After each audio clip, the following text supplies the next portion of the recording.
All right. Hello again, adventurers, and welcome to another exciting episode of Traversing the Veil. Yes, this is one of my homebrew D&D campaigns set in my really messed up homebrew campaign setting, and the people below me are the people that I think the Stockholm Syndrome has just set in, and they've embraced it. You know, they've just went, you know what? We're here. We might as well enjoy it. This isn't as bad as I remember. It's that dreaded little thing called the sunk cost fallacy. Yeah. Announcements. For anyone that watched the opening, I have finally joined the 20th century. Not quite up to the 21st century, but I have music for my starting soon screen. So hooray! Hey! Isn't that cool? So now when you're watching a static screen that says starting soon, you can enjoy a little bit of the amazing Kevin MacLeod.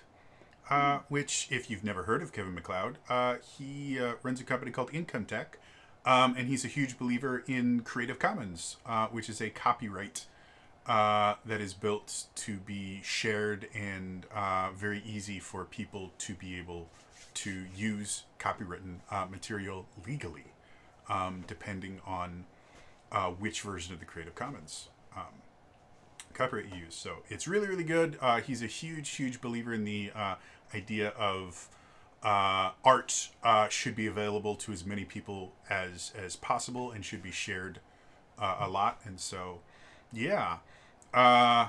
In keeping with his preferred method of the Creative Commons copyright, there's a little box that says music something on the channel. And that has a list of all the different songs that you heard there. And I actually use a lot of his music for like the recaps that I do. I use his song called Americana. And the battle music for these guys is called Corruption. So those are other songs by the amazing Kevin MacLeod. So if you go down, you can actually find his music. I think it's incomtech.com or something like that. But he's got he has got hours upon hours upon hours of music of every genre and style imaginable. And he's constantly writing more. Like, he has thousands of songs, and he's just constantly writing more. And he's an amazing dude. So, enough about Kevin MacLeod. Trying to think if there's anything else. Happy belated Labor Day. Mm-hmm. Yay, if you live in the U.S. Uh-huh. Otherwise... Congratulations, you have labored. Yeah. Yes, we have. I could go on an entire rant about Labor Day and unions and all those things like that, but Yep. I prefer to still be able to stream on Twitch, so... Yeah. Fair. I thought you were going to say, I can give an entire rant about going into labor. No. No. I don't even want kids. I used to be really good Labor with kids. force. Come on now. I used to be really good with kids. I used to teach Sunday school for like 3 to 5 year olds when I was a teenager. Dang. I'm sorry. Yeah, and maybe why. And then every summer I would do Vacation Bible School, and I would be the games. I was the games person. So every day we would have, 5 or 6 different groups that would kind of rotate through, and I'd have to come up with games that fit the Bible stories they were dealing with. Oh, God. For those of you that didn't grow up in the church, Vacation Bible School sounds crazy. It sounds like absolute cult nonsense. It was a lot of fun. It was a little summer camp that you got to go to and hang out with people. And there it was was a job fun. I used to work at. They did a lot of lock-ins. Lock-ins. Which a lock-in in of itself, it sounds bad. Like, Yeah. you lock the doors and you can't leave. Which I don't even think you could do lock-ins anymore. Because they Kinda, sorta, they're massively still break called a lock-in. they violate fire codes. Yeah. But yeah, still do Vacation lockdown Bible School, drills. not nearly as cult-like as it sounds. It was a summer camp, and it was lots of fun. I used to do like 3 or 4 of them a summer because they would have little vacation Bible schools that people would do at their homes, which that was a crazy thing in and of itself. And then they would have a big one that happened at the church. And yeah, it sounds crazy, but it was a lot of fun. And ours were always VeggieTales themed Yeah. because one of the people that worked in our office at the church, I promise we'll get to D&D in a second, folks, but I have to talk about the nonsense that was the church I used to attend. One of the people that worked in the office at our church, when Big Idea Productions, who created and owns VeggieTales, when they started kind of exploding, they started looking for what they called ambassadors. And ambassadors are basically the person in a specific geographic region who would get like free copies of new movies coming out so they could, create events and stuff. And they were basically marketing for Big Idea. Well, this person who shall remain nameless, that worked in the office, applied to be an ambassador. And one of the things on the thing was, how many VeggieTales products do you own currently? And she listed every product that currently existed. Ooh. And then they go, so why should you be an ambassador? She goes, I have no children. And she got it! We had official VeggieTales puppets that we would use for all of our vacation Bible schools. I at one point was a puppeteer, and I used to teach puppetry, which is a lost art form, and is amazing. It was fun, folks. Stop treating everything weird as if it's a cult. It was fun. You got to have watered down lemonade and cookies every day. It was great. That sells it.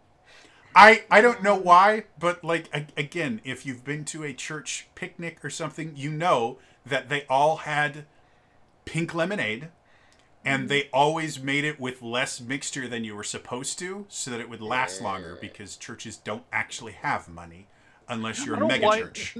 When it suddenly got so popular between churches and offices to do Crystal Light. Crystal Light, that's the other one. Yeah. Yep. Crystal Light. Oh, didn't have real sugar in it, so all the diabetics could drink it. We used, because my father had type 2 diabetes, and my mother was pre-diabetic, we had Crystal Light constantly in the house. And you can say it tastes like real sugar as much as you want. It doesn't. Splenda and if you add like 5 times the amount you're supposed to, sure, it tastes great. No, you can get it to taste decent. You can't get it to taste like sugar. Like, there's no possible way. It has this weird metallic flavor. Even the good stuff, like, they've come up with much better sugar alternatives than like Sweet and Low, which apparently is carcinogen. They have better ones now, like Splenda, and that they still don't taste like sugar. They don't. And that's fine, I mean, but stop trying to say it tastes like sugar. It doesn't. You can make it taste good. You can't make it taste like sugar. You can't make it taste good.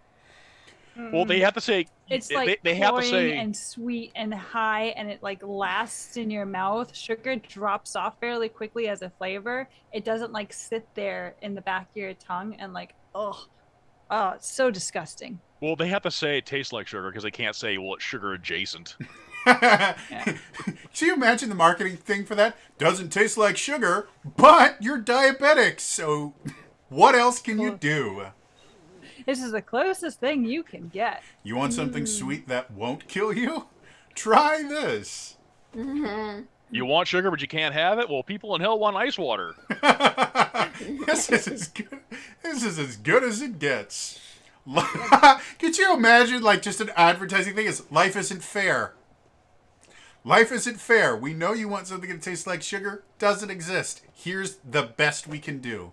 There was a movie by Dudley Moore starred in. I think it was called Crazy People. It was about, they just started it was ads telling people the truth. Well, what's his name? Ricky Gervais had a movie called The Invention of Lying, where everything was, he was the first person to ever figure out that you could lie. And so, like, they have ads in that, and they're brilliant. It's like I there was remember one seeing for, that like- in theaters. there was like Yeah. one for like a cola, like a Coke kind of thing, and so he's like, "Yeah, I'm the owner of this company, and I really want you to. I just want to tell you, we want you to buy our product again. I don't drink it because it's too sweet for me, but we know people like sweet things, and if you buy it, I get to keep my job. So we really want you to buy it again. So this is just me reminding you. We really want you to buy our product." And he like takes it. He's like, "Yeah, it's really sweet. Yeah. But you should buy it." And it was the most brilliant commercial ever. Like I would go broke buying that product. Like that is the reason I got a degree in marketing, was to make advertisements like that. I think it's brilliant. Anyway. So yeah, maybe we should play some Dungeons and or Dragons. Yep. Maybe even both. One of these days, I'm going to write an encounter that actually is in the middle of a dungeon, and you face a dragon. Like in the 9 or 10 years that I've been running D&D, I don't think I've ever had a party face a dragon in a dungeon. Ever. And I think I need I'm to. not sure the closest we came was Kale Isles. We did face a dragon. Well, you guys made friends. Oh, no, you did face a dragon. Well, kind of. I mean, the barbarian flipped off a dragon, and I kept Yeah. it from incinerating him. Uh-huh. Except it was a poison dragon, so it wouldn't have incinerated him. It was a green dragon, so it would have poisoned him to death. But Did you just become affronted with the fact that he was flipped off and went, oh no And walk It was away. even better. He just went, "Isn't that adorable? You Yeah. think you can attack me? You, I want 12 of you. You are the cutest thing ever." We took Now, an undead dragon on in your one shot, Oh yeah. And then, and you chewed the shit out of my character. and then they, why? and then the dragon gave the adorable druid the ability to turn into a wormling. That was cool. Yeah, that was cool. You could also do a unicorn at one point. I remember. Yes. That was I'm still a little bit salty. I never got to finish that campaign because I had some really cool shit for you guys to deal with, and I was starting to lay like the barbarian that I can't remember his name. He was being set up. Ebak? Yeah, Avok was being set up to spoiler alert for a campaign that's never going to finish Yeah. because it imploded. He was being set up Yes, to it did. become the new aspect or the new deadly sin of wrath, Oh. and he would have had his own level of hell that he ruled over. Oh shit. The death cleric that I can't remember his name anymore either. Fade. There we go. Fade was gonna become a god. Like I was gonna give him the choice to ascend to godhood, and it would have changed the pantheon to where there would be greater gods Yep. and lesser gods, and he would be the first of the lesser gods. So that was gonna be cool. Oh. So there's a lot of cool stuff with that campaign that you guys never like. I started writing hell and heaven. Like I started writing all the lore for Elysium and Tartarus, which is this campaign's version or this setting's version of hell and heaven. And Yep. they were really getting cool, and each level is ruled by either a noble virtue or a deadly sin, and Yep. each one is like it was really really cool, and I never got to do that. Maybe you guys would go to hell. You guys want to go to hell? Well, screw you too. Well, with the way that this cosmology works, you guys would only have to get to the Feywild, Okay. and then use the single portal there to go to the Kale Isles, which is on the prime Yeah. material plane, and then travel to the center of the Kale Isles to get to the single portal that goes to the Shadowfell, and then go Oh. either north or south to get to Heaven's in the north or Elysium's in the north and Tartarus is in the south, and So then you that's guys could what's get in the center. yeah, it is. It is Well- literally the center point of the universe. The only way to get from you guys are what are called the upper planes, which is the elemental planes, and the Emerald. I can't remember what the Feywild. These are the upper planes. Then you have the Prime Material plane that's on its own little level, and then below it is the lower planes. Is the Shadowfell, and then Tartarus and Elysium, Yep. and then below that So- is the Abyss. So Relwyn's pretty close to hell. Pretty much, yeah. Well, you guys aren't even in that cosmology. You're in a demiplane, which Yeah, I doesn't know. connect to anything. So. Red Realm. Anyway, I think it's time we return. You guys To talk about traversing. trauma. I was born in it. You simply co-opted trauma. I was born in it. I did not get any true mental health until I was a man. Hit dice? What are hit dice? We don't heal here. You think healing is something you can do? No, you simply suffer and then die. Alright, so return to Traversing the Veil.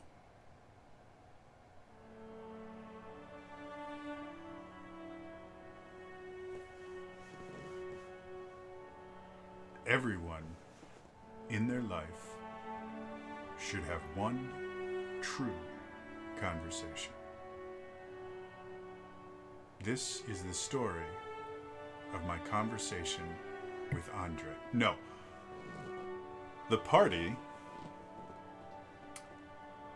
was invited to a dinner with Misdirection. And as they arrived in the restaurant, Misdirection lived up to its name. Sitting at the head of the table was a large, amorphous blob of a person, chowing down on food, being incredibly rude. And then as soon as the party sat down and got settled, literally walked off into the abyss. The conversation that followed, again, lived up to the name Misdirection, as Reggie had a rather interesting conversation about mostly non sequiturs and nonsense, but was later revealed to have contained significant information about their contact with anonymity, all spoken through the secret language of Thieves' Cant. Now the party has returned to their ship and has to deal with the repercussions of possibly betraying anonymity to Misdirection.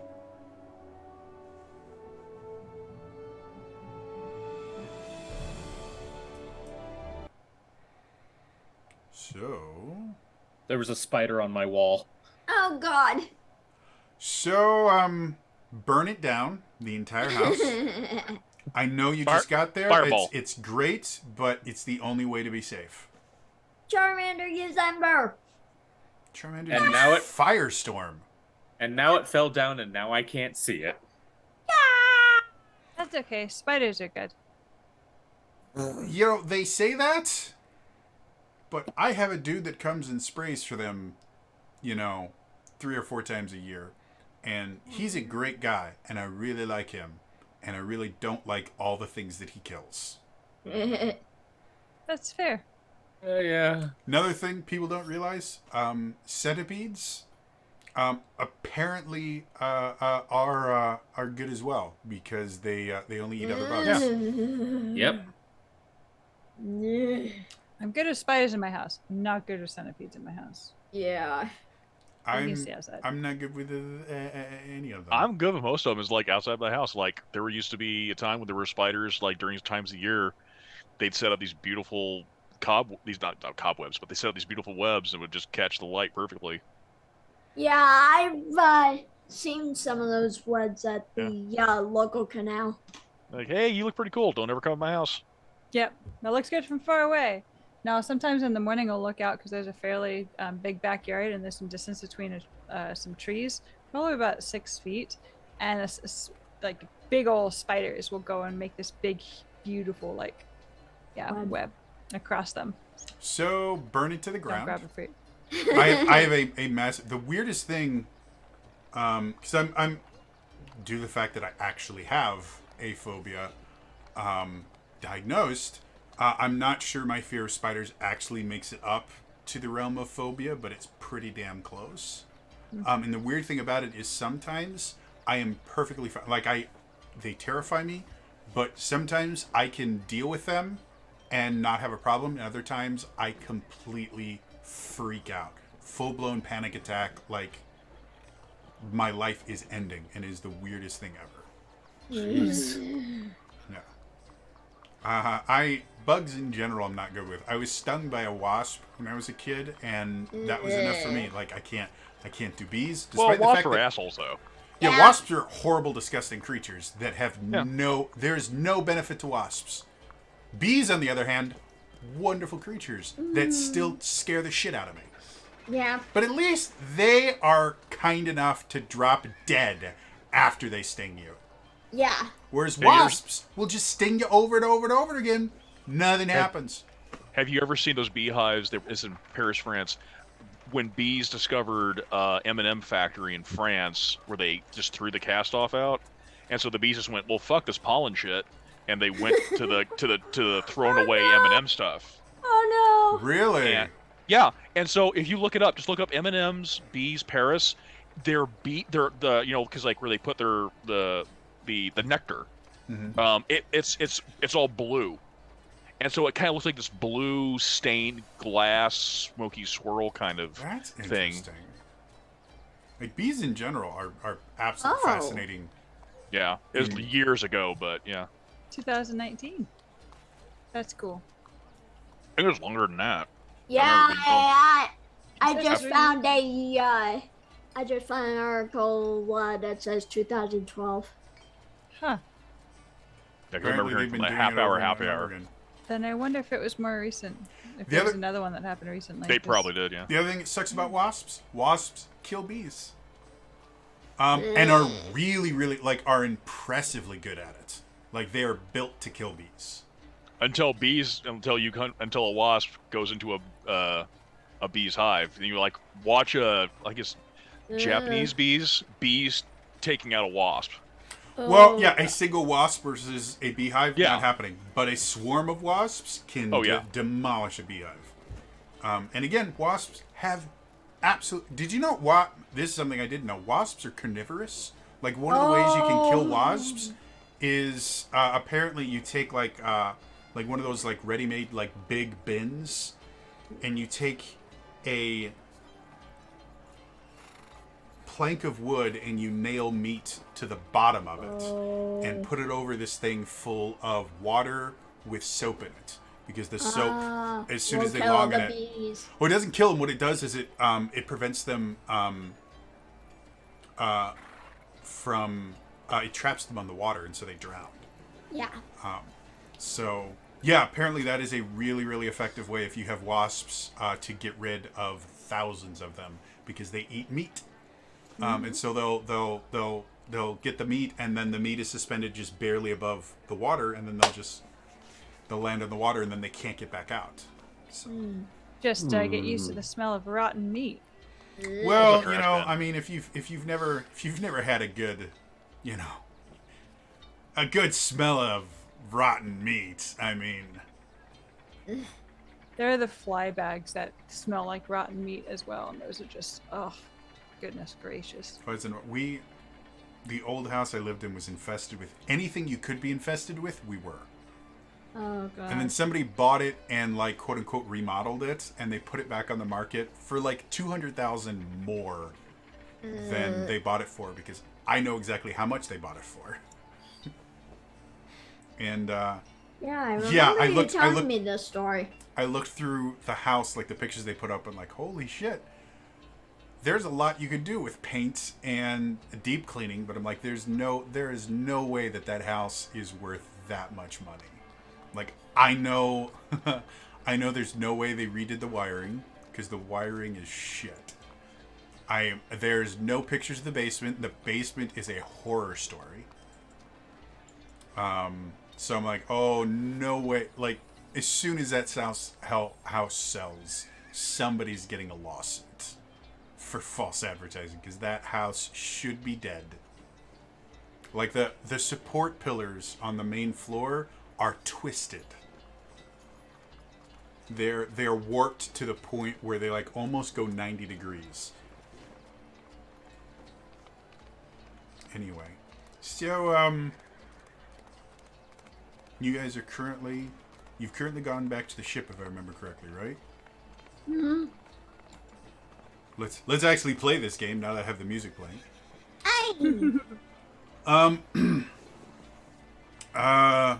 So you guys got back from Dinner with Mr. Direction. By the way, if nobody understood the reference, Dinner with Andre is a movie. Oh. I know. I got it. It's a brilliant movie. It's a cinemaphile thing, but it's a brilliant movie. Go watch it. And then after you're finished watching it, go, what? Why the hell did I watch this movie? Because if you're not like a real big cinemaphile, it seems like a dumb, pointless movie. But it's not. It's brilliant. Wallace Shawn is in it. And I can't remember who the other dude is. But I remember Wallace Shawn. Because inconceivable!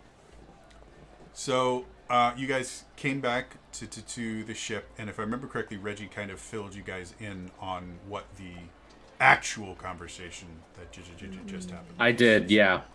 Basically, to kind of recap, I did give details about our contact, but I made sure to stress the point that they should take what I say with a grain of salt, because these guys that we had contact with are way sneakier than us, and for all we know, they could have like changed faces 10 times over between then and now. So Okay. all I told them is who we met could no longer be valid now.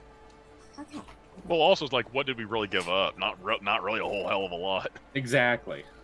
Okay. And the way I see it, we can let these two organizations duke it out with each other. We got no loyalty to them. Aye. Well, we have a pen now, so we have to kind of watch it. Yeah, I was about to say, We have Yeah. chosen a side. we have kinda. chosen a side. Oops. I mean, you We were forgot well the- paid. We didn't really Yes. have a choice in taking the Compared job, to the though, last kind of. job you guys didn't, got, I did. you guys are significantly better paid for. Oh, I get the distinct impression that Arai is the personification of fuck around and find out. Yeah. How can you tell? I'm starting to see a theme with Jax's characters. You don't always think things through. So, The sound of Jody not arguing with you. yeah. Oh God. So, you guys have roughly about 3 days left on your repairs and upgrade. Trust the Um, birds. Trust the birds. Shut up. You. Fuck you. Don't ask. It's 11. Best. Kenku are the best.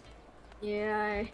And I apologize for being for and upon being made on my tiny voice. So, so you guys have 3 days, and what all would you guys like to do in those? Do you guys want to try and find another job in town? Because you can always go back to the arena place that I named on purpose. That for whatever reason, as soon as I remember the name, I forget it again. The Rabble Rouser. You guys can head back to the Rabble Rouser and get another job or two, because you have 3 days here. You can lie low on the ship. You can do some sightseeing. See if you can piss off another underhanded organization.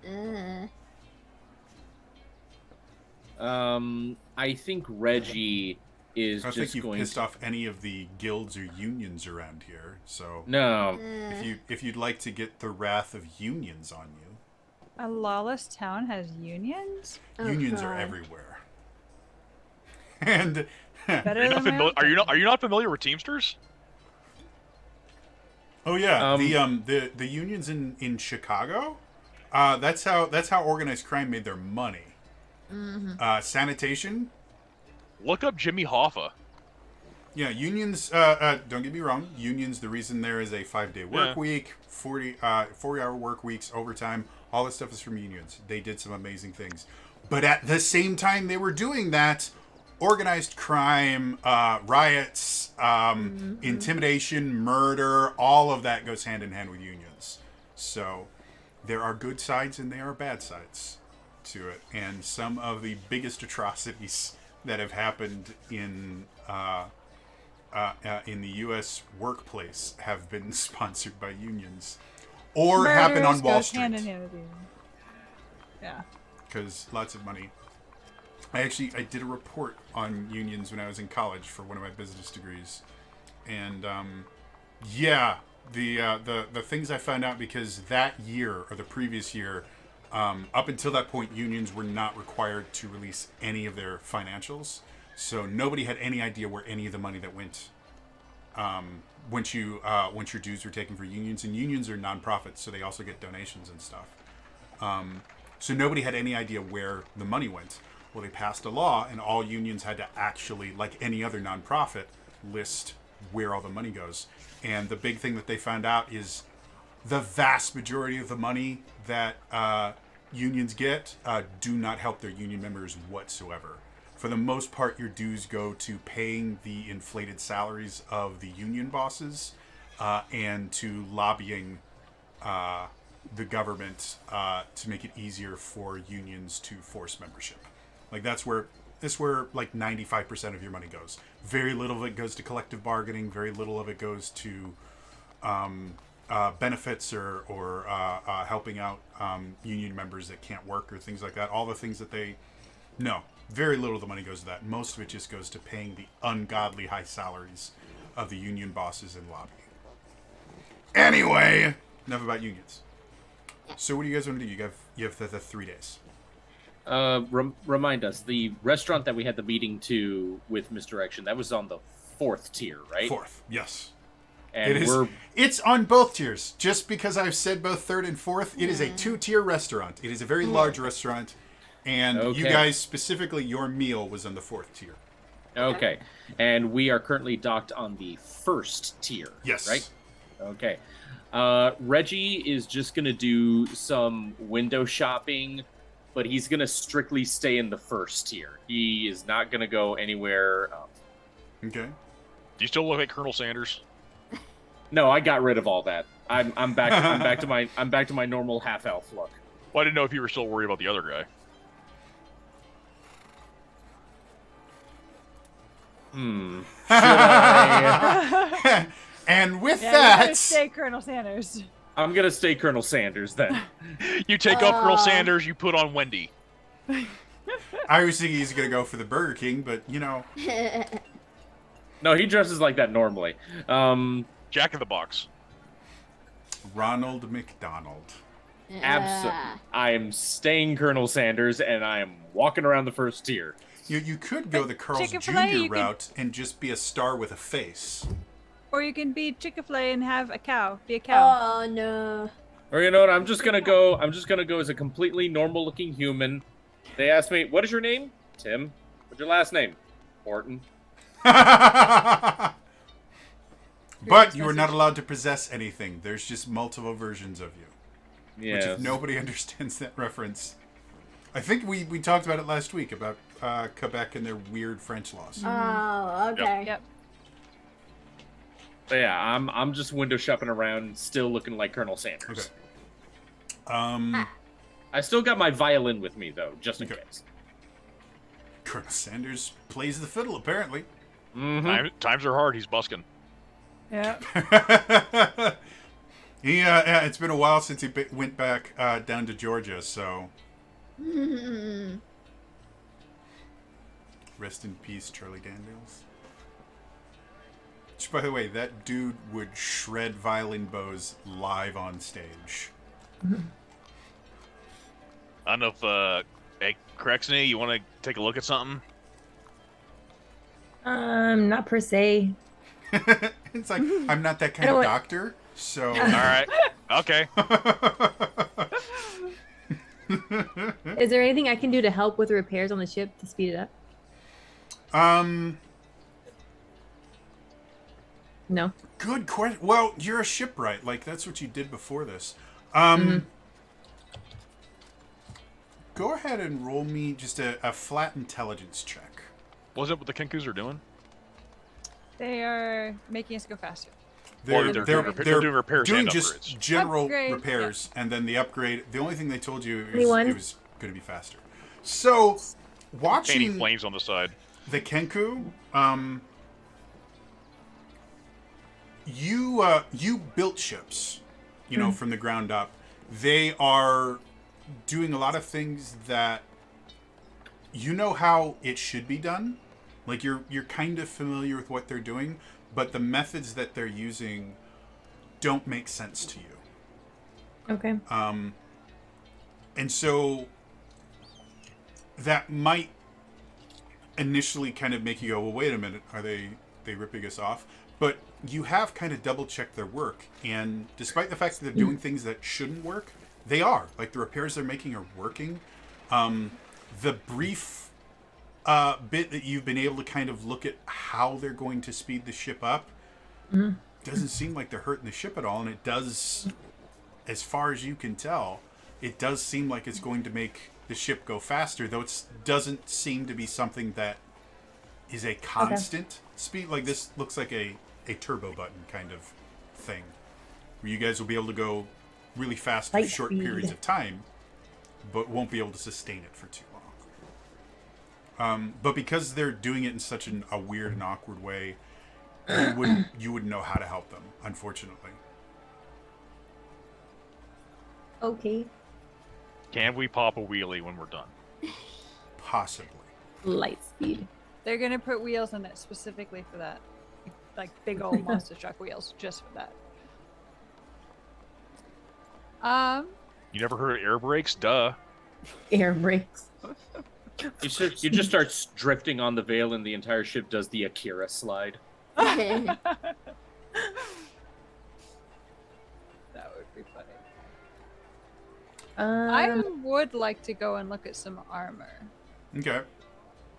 Potentially look at some shields. Does anyone want to go with? Well, Reggie was going to go window shopping, so do you guys want to go together? Do you guys want to go separately? I'm fine with company. Okay. Yeah, okay, I'll go.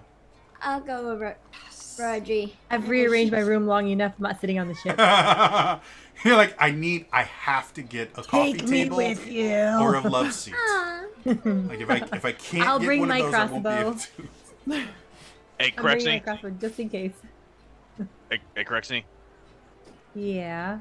I know you said no to this, but I'm not lugging this shit around. And he gives you all the adamantine shard chunks. Okay. By the way, Can I- in the bug Go out bag that you guys found, in addition to the adamantine kind of shards, there was a grand total of 400 gold split up into copper, silver, and gold in 100 denominations. Basically, 100 of it was sovereignty currency, 100 of it was the wow, brain just completely died. That's impressive. Hold, please. If I'm understanding where you might be going, this is Scorched Dominion, Aqueous There we go. Yeah. Realm. So Terrestrial 100 of it's Commonwealth? 100 of it's Scorched Dominion, 100 of it is Aqueous Realm, and then 100 of it is the Eternal Empire, I think is what it's called, the Feywild. Oh, the Verdant Empire. Verdant Empire. There we go. The Verdant Empire. Okay, so There's everything's but the nothing terrestrial. for the Tempest, or there's nothing for the terrestrial, the elemental plane of Earth. But that's literally on the opposite side of the Verdant Empire from you guys, so it's by far the farthest. The Sovereignty shares borders with the Scorched Dominion and the Aqueous Realm. and obviously the Verdant Empire. So very kind of obviously designed for someone to be able to get out and go quickly. Yeah, I don't know what the stuff is, but I know it's adamantine, so I know that's like, just for context, adamantine is like top tier, the absolute best metal you can get. Yeah. It's like Wolverine claws. Yeah, stuff. nick it. Adamantine. Snicked. Adamantine Okay, armor thank you. is renowned for the fact that it is such a high quality that critical rolls are ineffective against it. So if you're wearing adamantine armor, if an enemy rolls a crit on you, it just does normal damage. So, and there's other things you can use it for, but it is an extremely high quality metal. Which scares the crap out of me that it's in shards, because it used to be either armor or a shield. And it's in chunks. So, as you guys head out to the first tier, again, if you go over by the Rabble-Rouser itself has armor stands and weapon stands and a bunch of other things because it's an arena. So if you want to go there, you can find battle-ready armor. Would be the best way to describe it. You're not going to find anything fancy there, but it will work.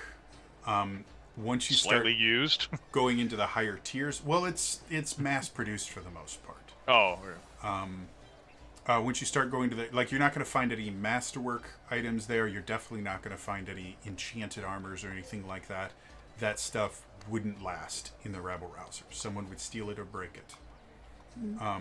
When you start going up to higher tiers, you start being able to find places that will enchant your armor for you. Some places that sell already enchanted armor and weapons and things like that.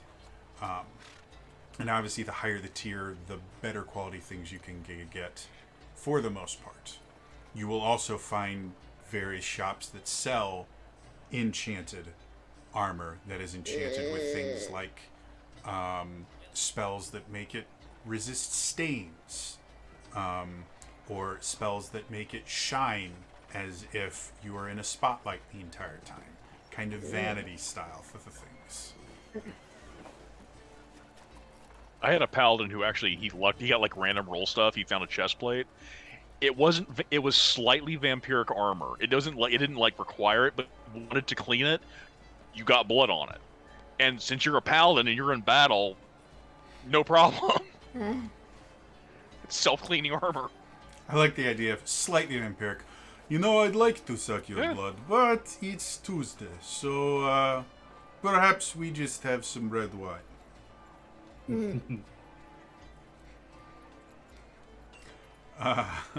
It was also gnomish in design, so figure that one out.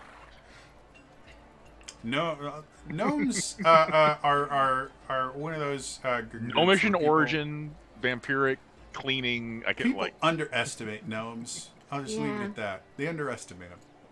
Yeah, So, definitely. knowing that information, where do you guys want to go? Again, as long as you're willing to show off your anonymity pin, you can get to just about any tier. Though, the higher the tier you get, the more scrutiny you will get. Showing off an anonymity pin in tier 1, nobody gives a shit. On purpose, they actively avoid giving a shit. So where do you guys want to go? Well, he'll like Smegler's okay with other people shopping. Like, if he just puts it out there, like, if I can ever not get screwed over, I would love to get some more scrolls.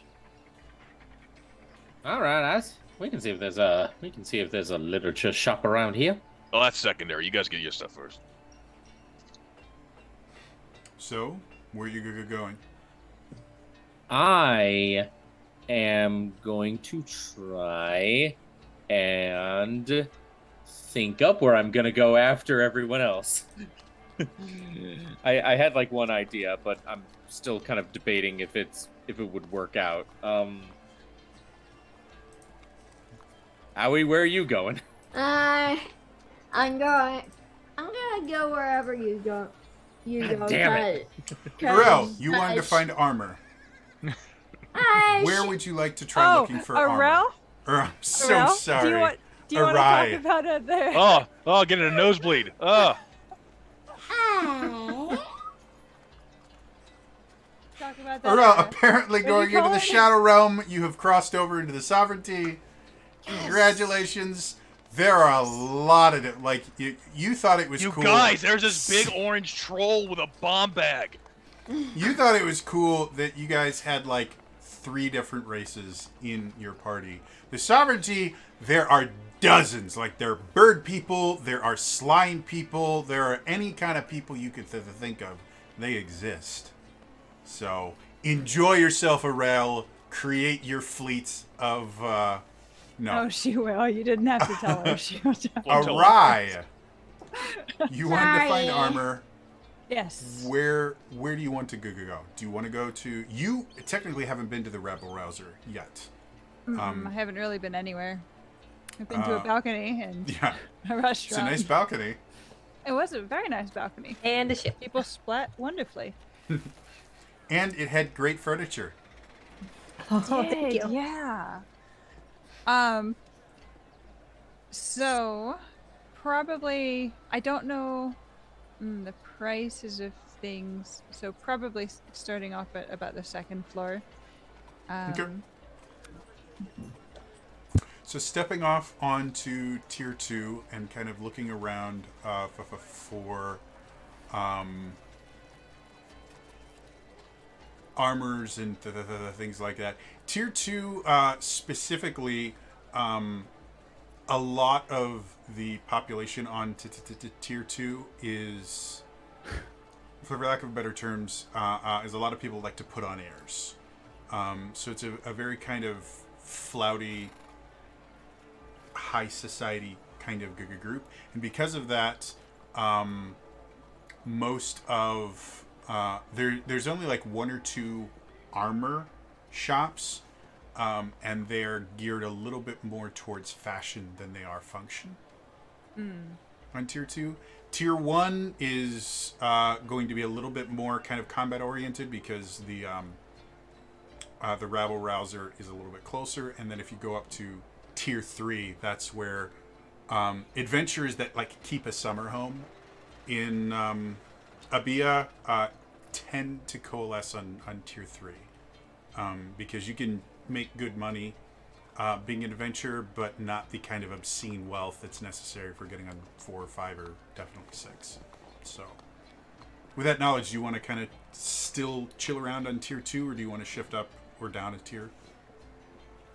Because you can find some interesting stuff and it will look amazing, whereas Yeah. on the other tiers it may not be as fashionable. Yeah, or practical. or practical. But looks are very important. Mhm. I mean, you can buy armor that changes appearance. True.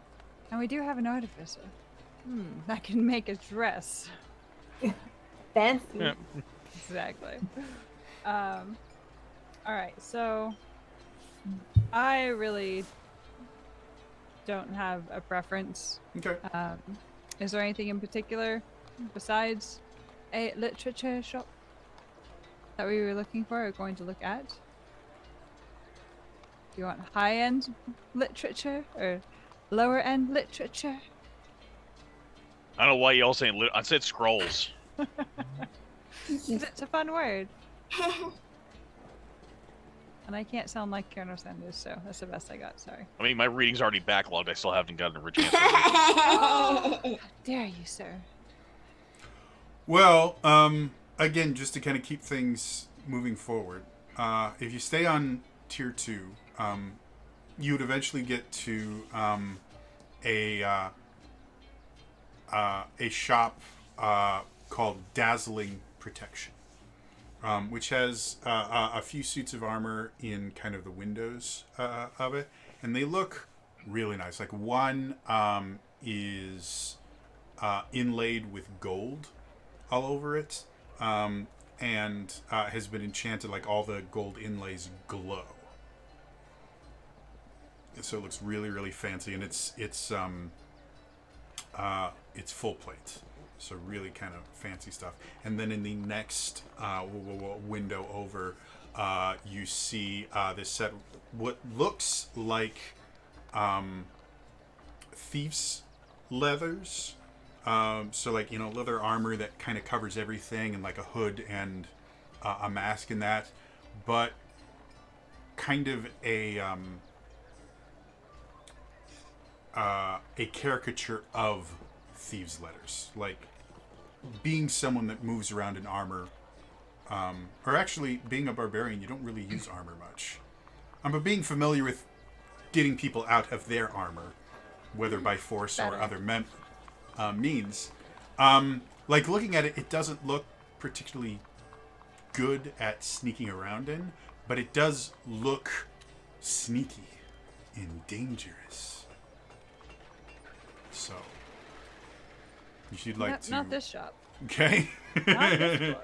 Moving on. There's another one called...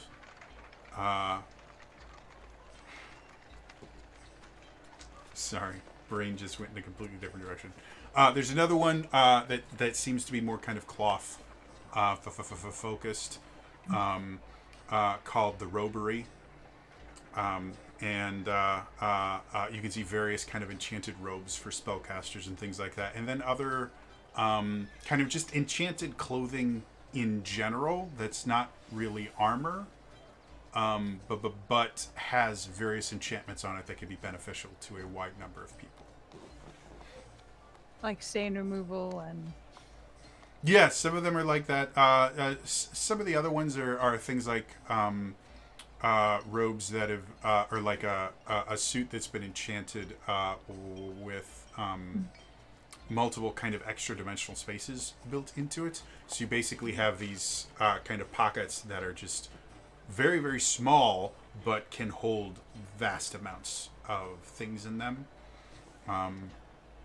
There's in the window, there's a robe of useful items, which is basically a robe that has a bunch of patches on it that when you rip a patch off, it turns into an actual item. Sounds tacky. Though this one, the patches look normally like a robe of useful items and a robe of useless items, which is another one that's not quite as useful. They kind of look stitched together and things like that. This one specifically, all the patches look really, really nice and neat. And if you remove one, it's got a really cool pattern underneath it. So it's a fashionable thing.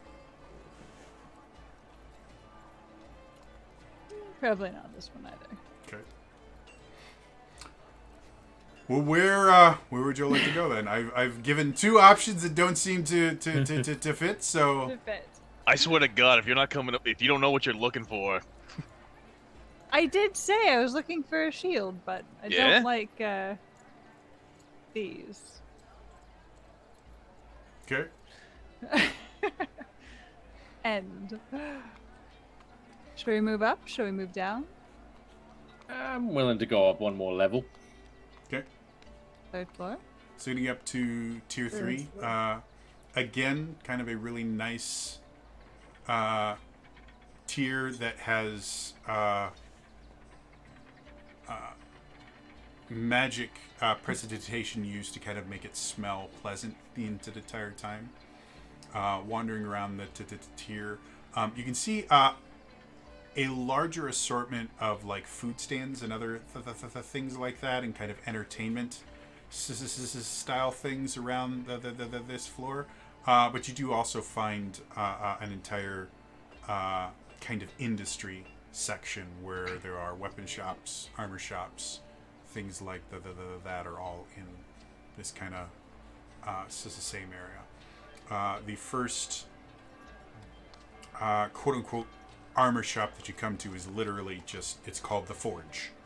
And it is exactly that. It is a very large open air forge. You can see, not only can you see kind of more standard weapons and bits of armor and stuff hanging on the wall, But you can also see display cases in the back that have obviously enchanted items in there.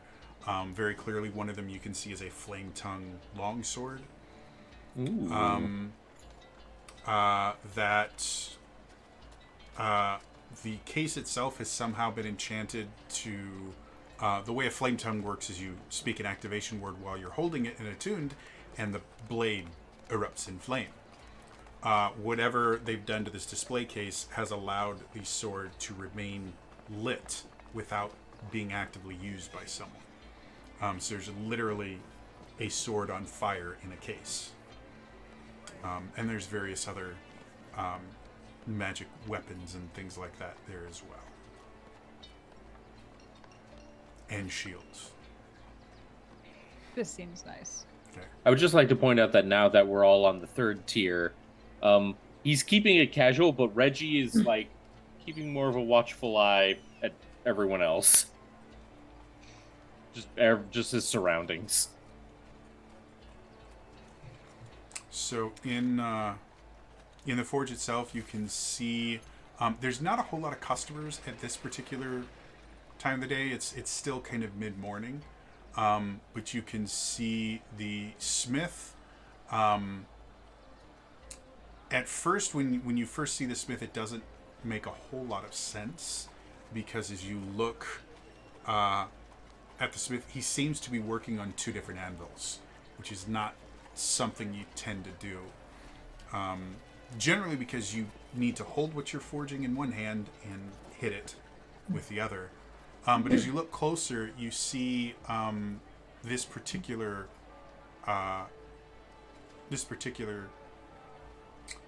smith has 4 arms. Oh. Dang. And as you get closer, you notice it seems to be some sort of a large insect. Burn it down. No. Akin to like a praying mantis. The chitin is a gold color. Its exoskeleton is kind of a goldish color.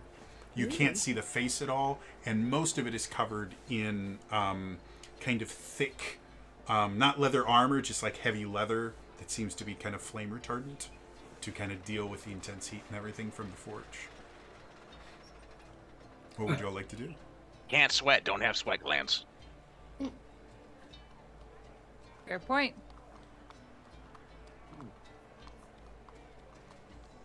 So what Is there- would you all like to do? Is there anything that I would need this metal that we found, this hardened metal, that I could make something with what we have that we don't have? You would need access to a forge, and because it's adamantine, you would need access to an enchanted forge. Because adamantine, not only do you have to get it hot to forge it, you also the fire has to have at least some kind of mild magical property to get around the inherent toughness of. Is it something that is a basic thing to enchant, or something that like you have to have a specific person? To create an enchanted forge, you would need a wizard that specifically specializes in enchanting forges, and you would need an actual forge, which is a pretty large. It's not generally something you'd see on a ship because of how hot a forge has to get. Would very easily burn the ship down. So there are some ships that have their own forges on it, but they have to be kind of magically augmented into the ship to prevent it from burning the ship down. But that's something that would cost thousands, if not tens of thousands of platinum to get your own. However, it's not 100% uncommon for people that own enchanted forges to allow other people to use them for a price. Okay. Like renting. And this particular forge is an enchanted forge.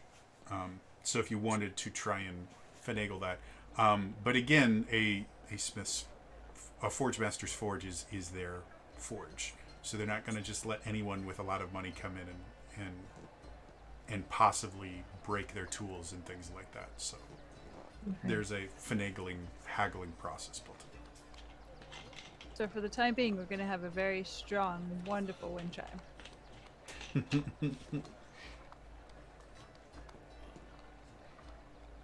And obviously, Well, either you can that always, or a lot of patience, and I have mending. you can always pay someone to forge it for you as well.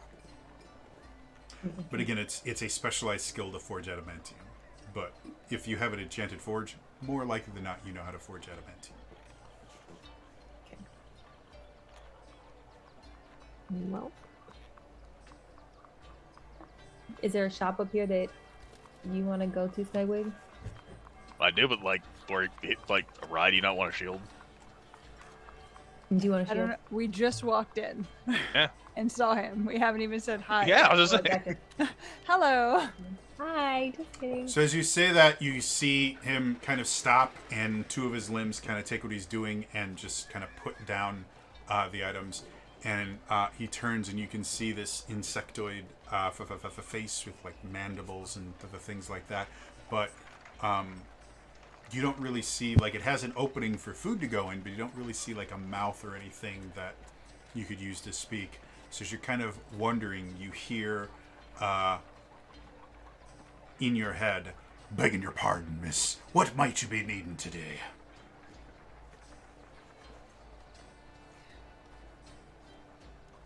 Say it. Not a say miss. it. He was addressing Crexty. I'm sorry. Oh. I'm here with my You friend. guys can't see who I'm looking at, but I'm looking right No. at you. I was like, we're looking for shields. Well, I happen to have quite a few of those, though you don't look exactly like the shield-wielding type. It's not for me. It's for him. Oh, Kinda lean begging on your her a pardon, little bit. sir. See a pretty Alright. lady, can't help but focus on her first. What can I do for you, sir? Cannot blame you. I don't know. I just wanted to sort of look and see what you had. Well, and he kind of sweeps one of his forelimbs around. If it's made to stab, slice, or chop, I probably can make it. And if it's designed to prevent stabbing, slicing, or chopping, I can probably make it as well. It's quite the skill you have. That it is. You don't get a shop up on tier 3 without having quite a bit of skill. I believe it. I would just look. Shield that chops, Shield. slices. Have been experimenting with the idea of a more offensive style shield. Thus far, the experiments have not gone well. Surprisingly enough, if you put a blade on something that people think is supposed to protect them, they end up cutting themselves. Chopping off their feet. It is an interesting concept. Had an artificer friend of mine wanted a transforming shield that they could put on their arm and it'd be a shield, and then they could turn it and twist it and it'd turn into like a sword. What? Remarkably enough, putting that many moving pieces on something that's just going to get hit repeatedly, it didn't quite last as long as he wanted. Taking notes. So he was a bright fella. Unfortunately, well, the funeral was lovely. They could never get his arm out of the shield, though, so he was buried with it. Shit. Hey, you're always buried with your best work, aren't you? I'm not sure I'd call it his best work, just his final. Fair enough. What do you have that looks pretty, and does its job very well? Well, if you're looking for something pretty that does its job very well, he goes over to where the enchanted kind of displays are and walks straight past them and comes back with what looks like kind of a small dagger in a really plain looking leather sheath. And as he pulls it out, you see this meticulously forged stiletto. Ooh. Which, if you're not aware, stiletto is a kind of knife that has an extremely thin, long, very pointed blade, kind of similar to kind of an ice pick looking thing, but a little bit sturdier and a little bit thicker than an ice pick so that it can be used as a weapon. But it's meticulously crafted, and it seems to be, the tip of it actually seems to have diamond on it. This here stiletto stab through anything aside from very powerful enchanted items. That is pretty. The nice thing about it is there's not a lick of magic in it. So anti-magic fields, dispel magic, things like that have no effect on how effective this particular piece is.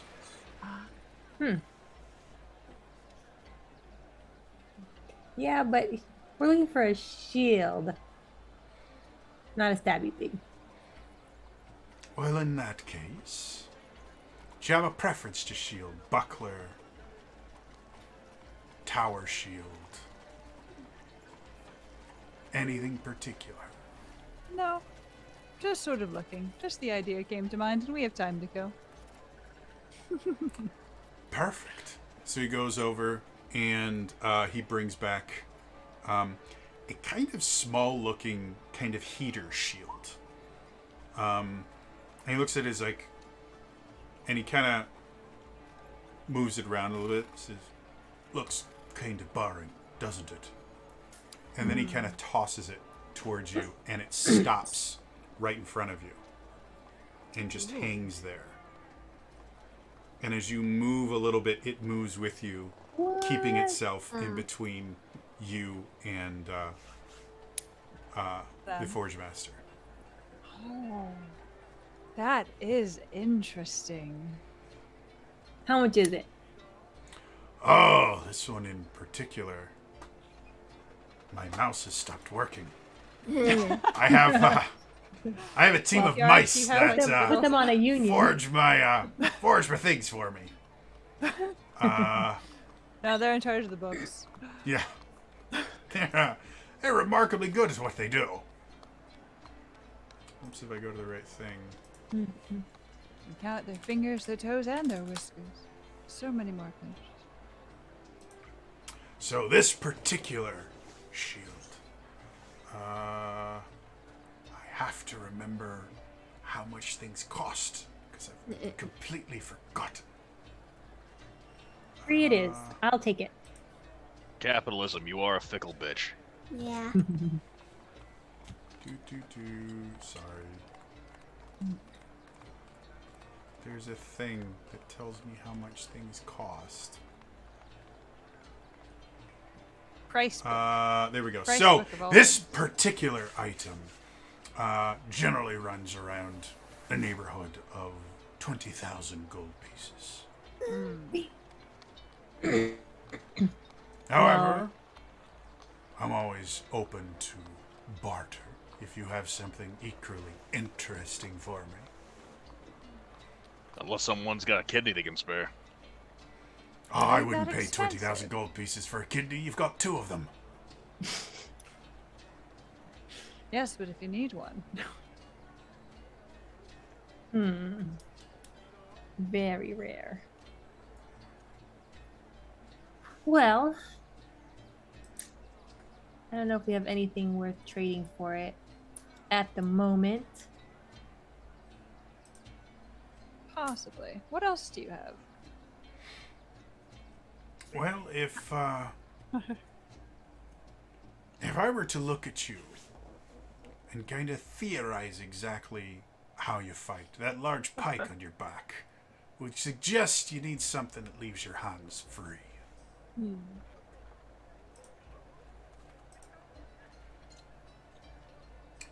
what about, and he brings out a very, very small shield, like literally about this big. And as you look at it, it actually, it's a brooch. It's an interesting little thing called a brooch of shielding.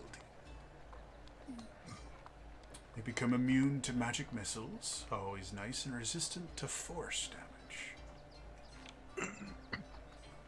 So pure magic no longer hurts you nearly as much as it would other people. Leaves your hands free for the poking and stabbing that you seem to be good at. Do you just wear it in your hair, or you gotta hold it? You wear it wherever it's most advantageous for you. I don't think I've ever seen anyone wear it in their hair. I've seen a lot of people wear it on their chest, or things like that. Do you want to? Alright. Yeah, they could,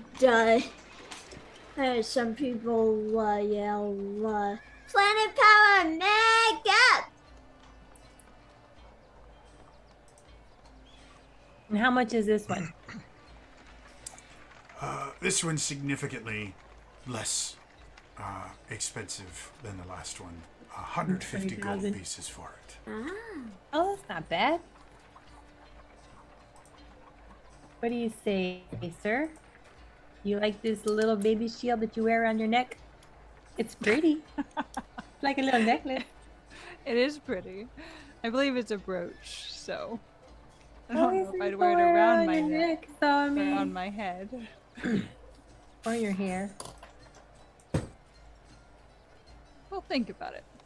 Thank you very much. All right, Smegwig, how about we go look for something that you're interested in? Aw, Bubber. Sorry. Kept trying to get up, so. Aw. Snuggles are always more important.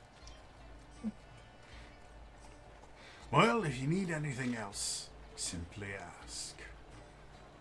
Thank you very much, sir. By the way, you can call me the Forge Master. Okay. I have a name, but it seems most non-Thrycreen can't pronounce it. So, Popper. Apparently, Ogun is being played by a Popper. Yes. It's originally his starting form. Aw. So where do you guys want to go? I say we check out this next shop for Smegwick. Okay. Okay, rather than unlike these jokers, I'm not window shopping. I'm gonna repost what I put in earlier with a slight bit of editing from the level thing, but I'll put that in Discord. I don't even have Discord open. We have way too many. We have a chat in Roll20 that, if possible, it's easiest if you guys use that during the game because I have that open. So you're looking for a bunch of spell scrolls. Easy enough. Spell scrolls is the materials, of course, that's just like for like transcribing and Okay. one So, material thing for one of the spells. Looking around, there actually there's a few kind of smaller shops that tend to specialize in a particular school of magic, but there is a large shop called the Library, and in it specifically, it literally looks like a phone booth, effectively. Like it is this tiny little thing, but as soon as you walk into it, it is this massive extra-dimensional space that is set up cyclically. It is circular, and in the very center of it, when you first walk in, there is a path that goes directly to the center, which has this big, large, round desk with an older woman in the center, and across the desk is just various runes kind of carved into the surface of the desk that as she touches them, they change and do other things. And she seems to be able to read it. Even being as skilled with magic as you are, the runes look like nonsense to you. But for whatever reason, she will touch them and is just constantly kind of moving around as she speaks. As you come up to the desk itself, she kind of turns to you. Hello! Lovely to see you. What can I do for you? She apparently is Julia Childs now. Cook oven! Smegma will actually have like a little, like his list of like paper, and like he has a list, and he just goes, "Looking for any of this you might have." So she looks at it, and you see her kind of tapping more things. Yes, I can get all of these for you without too much difficulty.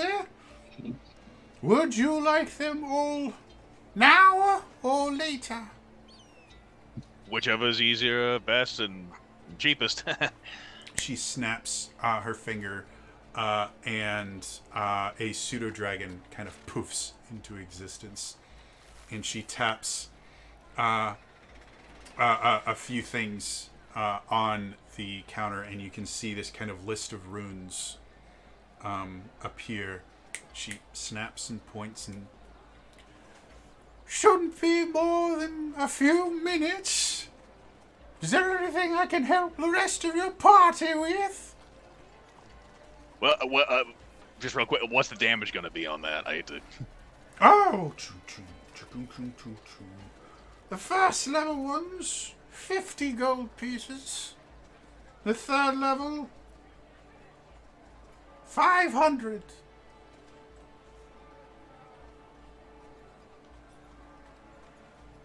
Okay. As much as I would like Tiny Hut, I think I'll just hold off on that one for now. Then. So just the first levels then, and the transcription supplies. Not a problem. And the portal and a scroll case, if you have those too, would be great.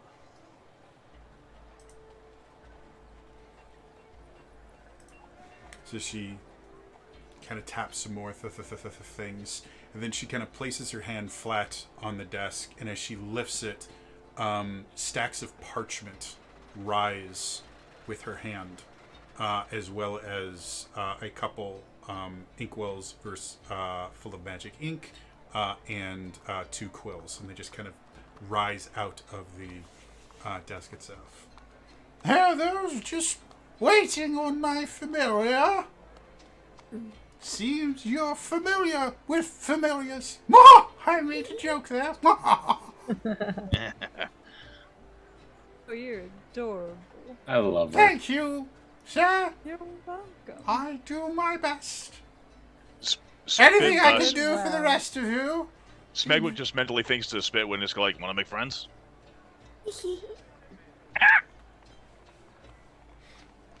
Like it's probably been a while. It's probably been a while for Spitwood to like actually see another pseudo dragon. So I imagine they'd be like, She kind Sup, of looks sup? at Sister Spitwick for a bit. Seems you haven't been exercising your familiar as much as it should. It's developing. She kind of scritches on his belly if he allows it. he gets He's got a little pudgy. he gets plenty. He's just lazy. And she kind of like stops talking to you and just kind of focuses on Spitwick. Oh yes, training your wizard is just the most obnoxiously annoying thing in the world. But if you can train them well, they eventually can be very useful for you. Oh, I know. I don't think that's very nice. I've never met his parents. I'll have to take your words for you. You better watch your step. My mother's a saint. Anyway, so she turns to the rest. Anything I can do for the rest of you? You, and she looks at Howie. You seem to have a bit of magic in you. Yes, I do. Is there something I can do for you? Seems, Oh! And she looks at you. I graduated from that school 78 years ago. Oh, it's so wonderful to meet another alumnus. Well, when did you graduate? Wow, you look... They are turning them out young, aren't they? Well, now look at that. I was in my mid-30s before I could graduate.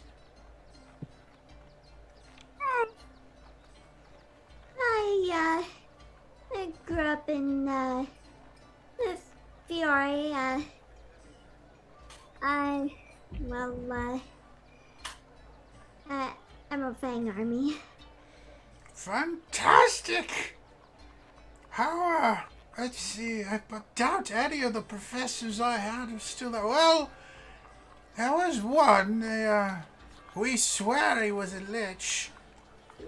He never seemed to die. He was about, I don't know, 7 billion years old when I was there. So, I mean, what's another few decades for someone that's lived longer than time? And as she describes, there was a master, the master of enchanting, the enchanting school there, is the same person, and he's unbelievably old. No one knows how old he is. His title, he encourages students and faculty alike to just call him Master Enchanter, and that's so he's always. But behind his back, everyone just calls him Professor Fuddledumps. And he's like, "Yes, Professor Fuddledumps. Ah, can't believe he hasn't died yet. One of these days he'll come out as a lich, and I think everyone will be much more happy with him." Do you have any good stories? It's been so long since I've been there. Not that I can recall. Oh, well, you, and she got a point to you. You enjoy your time there. It's a magical place, pardon the pun. Just a lovely place where you can really learn who you really are. Now, the fact that you've got a sword strapped to your hip, I would assume you went to a slightly different vocation than I am. Can I guess Eldritch Knight? Yes. Were you planning on joining the Sovereignty Marines? I'm going very far there. Not really. I have my own path to go down. Interesting. I know a lot of the Eldritch Knights tend to really kind of build up the Marines as the best of the best. And let me tell you, there are some very fantastic Eldritch Knights in the Marines, but they're not... I tend to be quite a bit boring. I mean, when's the last time you saw a Blade Singer in the Marines? You just don't! I mean, part of that is the whole Eladrin thing, but still, they just don't seem to fit. They have all their little rules and boxes that they put everything in, and the Blade Singers go around dancing and stabbing and throwing magic around. It's a very amazing thing. You know, when I was younger, I thought I might try my hand at blade singing. We actually had a blade singer on staff at that point. I mean, the war had been going on for quite some time, but we had this brilliant. It was actually a fire genasi. The genasi developed their own blade singing style, and it's absolutely incredible. But this fire genasi was just amazing. We just called him Hothead. I can't even remember his name at this point, but we called him Hothead. And he had this incredible blade song he would do that was effectively sex on hardwood, is the best way to describe it. He would tango with his opponents. It was amazing. He'd bring it out, and instead of parrying and like flopping around, he'd get very close, and he'd press his hips against you and throw you away and slash you. I mean, he was an amazing fighter. I gotta say, he was a bit intimidating. Do you know where the best food is around here? The best food around here? Well, it depends on what kind of food you're looking for.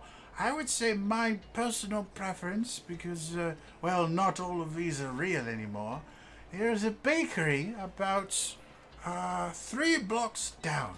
And they Perfect. make the most delightful meat pies and sausage rolls. They're just amazing. The meat pies are a little more my style because they're a little easier to choose. The sausage rolls Are you guys just hungry? Do you guys want to go get something to eat? I can definitely give us some food. All right, let's go. Thank you. At this point, the pseudo dragon comes back with a stack of scrolls. Oh, speak of the devil. Yes, I know. Well, if you want to be friends, introduce yourself. I'm not a matchmaker. And it flies off. Coward! Alright, so grand total, that's 4 scrolls at 50 and then 600 for the... What called it even... Well, it would be adjusted if it wasn't because it's 50 for transcribing, so it's 200. Oh, yeah. For transcript. Let's call it even 400. How does that sound for Well, you? do you also have the a pearl and maybe a scroll case? We can throw it a scroll case. What was the other thing you said? You Pearl. said it 3 A pearl. times. Oh, a pearl. For some odd reason, I heard 100 like 3 syllables in the word A 100 pearl. a 100 I GP did hear pearl. a part roll. And then yes, we could put on a pearl. No problem at all. So grand total then scroll case, throw it for free with the pearl. That'll bring it to 500 gold pieces. Is that okay with you guys? Yeah, I'm fine with that. Fantastic. Now my particular specialty, and you see her bring out this scroll case, really nice looking scroll case, and she opens it up and she puts a scroll in, another one, and another one. 4th scroll goes in there. The pearl goes in there. She takes the paper, kind of rolls a little bit. The paper fits in it, and then the inkwells go in as well. Scroll case of holding. Hey, Love it. sweet. Now, unfortunately, the only thing you can hold in here is scrolls and enchanting supplies, so it's not quite bag of holding quality, but works pretty good for just holding on to things that you want to keep track of. Don't need to sell me on a free thing. That's awesome. There you go. Have a wonderful day, and you Thank little you. one, you have a fantastic time figuring out who you are, and if you ever go back to that school, tell old Professor Fuddledum to come out as a lich. We all know he's not really that old. I thought you were talking to Spitwick. I will try. Thank you so much. Have a good day. You too. She goes back to doing whatever she's doing with this desk. See, letting her talk got you a very cool bag.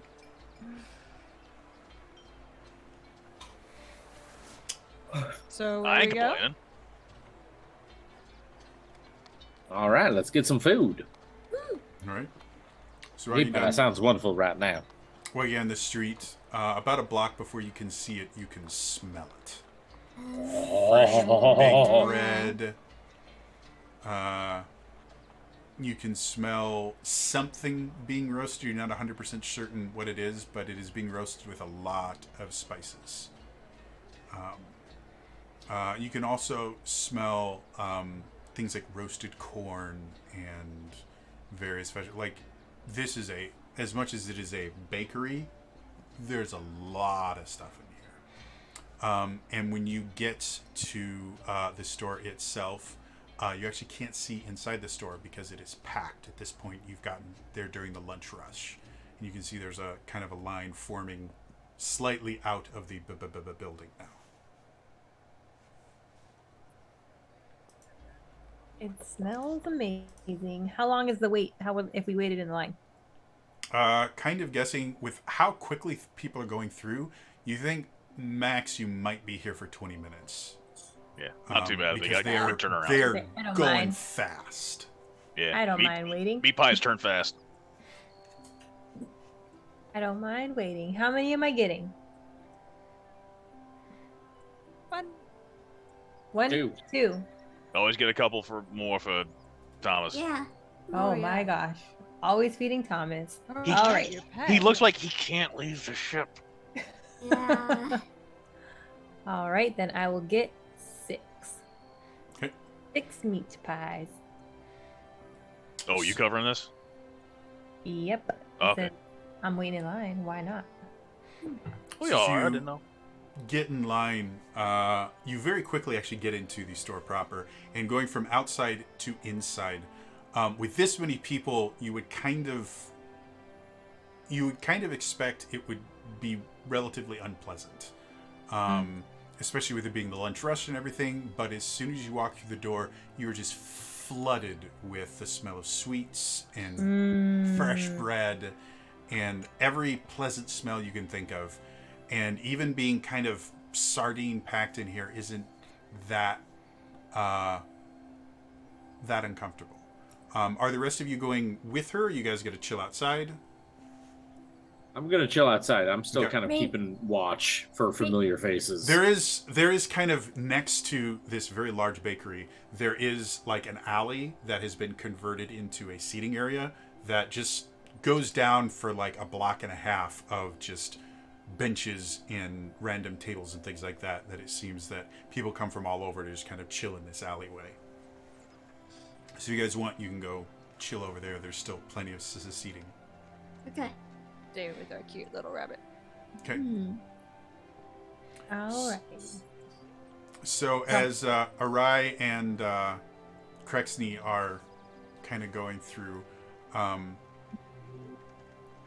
Arai specifically, as you're going, you guys start feeling a little bit more uncomfortable as you get closer and closer because people are just getting closer packed together. And suddenly you feel kind of like a sharp point in your back, like someone like elbowing you or something like that. But it's not like moving anything. It's just this constant pressure in your lower back. Can Arai pick me up and put me on his back? Give me a I big think it back was my ride. back, not your back. Yeah, Arai is the one that's getting Oh, the he's- the Oh, poking that was up me. of the Oh. back. Krexy, wait. Krexy, you're just getting kind of squished and more kind of compact into this area. Oh man. And Um, right, I'm going.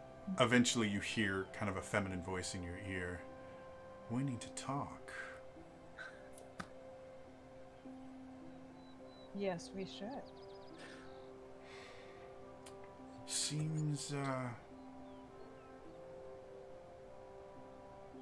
Seems we may have made a mistake in trusting your friends.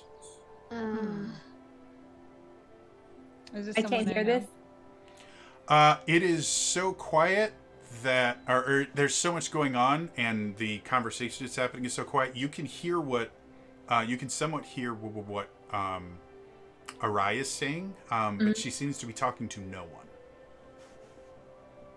Can I say who are you talking to? Sure. Who are you talking to? Oh, myself. Rude. I am right here. You could talk to me. This is true. How many were we getting again? 1, 2, 6. We're getting 6. Perfect. And as soon as you say that, you hear kind of a voice in front of you. 6! Got you! 6! And very quickly, you hear 6 is 12 gold! Okay. Holy crap! 12 gold. That's a You're wait. on That's a lot. tier 3. I understand Oh. the meat pies. Shit, I forgot. You're 12 on gold. tier 3. These are convention prices. Yeah, no kidding. You are on This is a tier $15 3. water This is bottle. SDCC. Yeah, Yeah. Jenny. Come. So you $6 just see for kind a of this solid hand one water bottle. reach out, waiting for the money from you, Krexney. Oh, dang it. This is a setup. 12 gold? I'm actually Okay. going to take the gold out that I have. Okay. I'm just going to hand it to Krexney and lean back. Is the pressure in the voice still there? This Pressure is still there. You robbery. haven't heard the voice, but you haven't heard it. You haven't felt anything leave. Oh, so you're distracting me. I am. Oh, thanks. Get money. Why?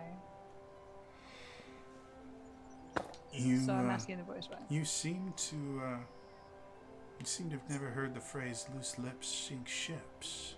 Do we lose the ship? And as that kind of conversation is happening, Crexley, you hear, "Okay, you go over here. Go, go, go, go. Go to window. That's where your food be." And again, you're pushed very, very quickly. And within a minute, you have 6 meat pies in front of you in a basket. And they smell amazing. Come on, Arai, let's go eat. You go on ahead. And I'm gonna kind of just go off without. Yeah, him. as soon as you get it, you're almost caught off. in like the movement of a stream where you kind of just follow it and you are out of the building within 30 seconds.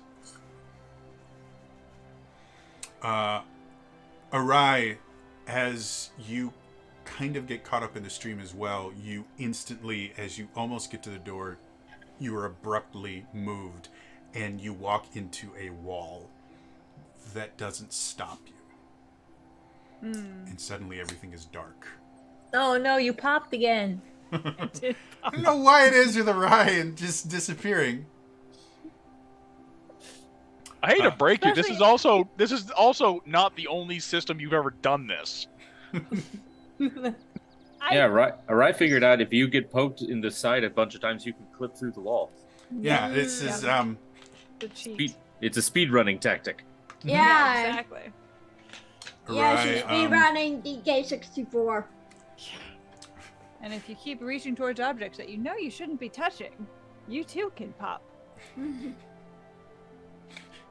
heard it here, kids. If you're not supposed to touch it and you touch it too much, then you pop. You will pop. So, Arai, you are now in kind of a formless room. You can't really see the walls or anything in it. And in front of you is a breathtakingly beautiful woman that you have spoken with before. I figured it'd be best if we had some privacy. So, Well, you do know I like private things, so tell me. how was dinner last night? Delicious. And the conversation? Intriguing. True. Actually, it was quite dull, so. But my companions are lovely. Why?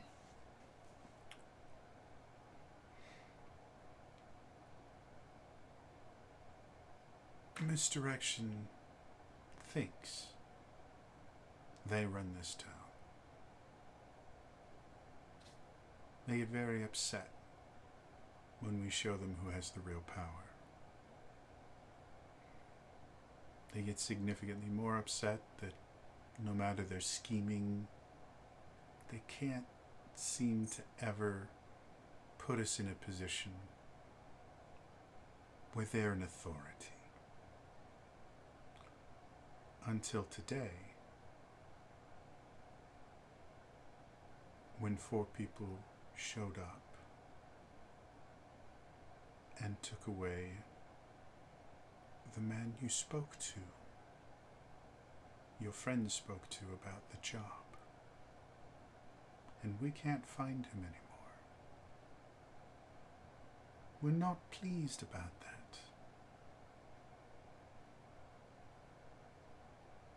Are you talking about the other Eladrin? No, not. He wasn't an Eladrin. What was he? He was attractive. He was exactly what he needed to be at that particular point in time. Oh, I see. And now he simply isn't. That's I a see. problem for us. You understand, yes? Yes. What's a problem we need to fix? What did we do? What can we do? We can't do anything. You, on the other hand, can bring your friends here. And she gives you a slip of paper that has a very small but very detailed map, obviously drawn by magic, because it's far too detailed to be someone's made by regular hands. Bring them here, tell them nothing. We'll take care of the rest. Do we understand ourselves?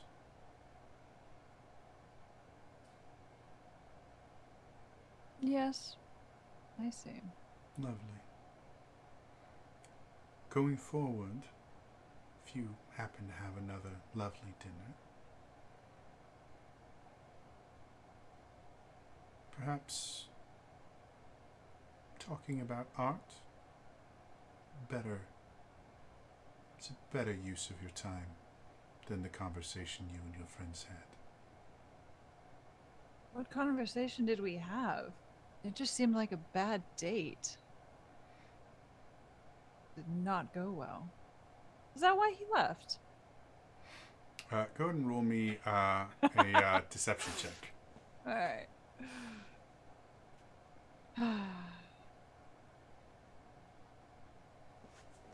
19. 19.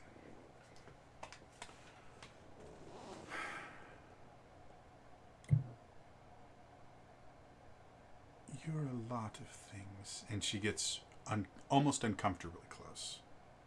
She kind of puts a finger under your chin and brings you No really such thing. close. Oh boy.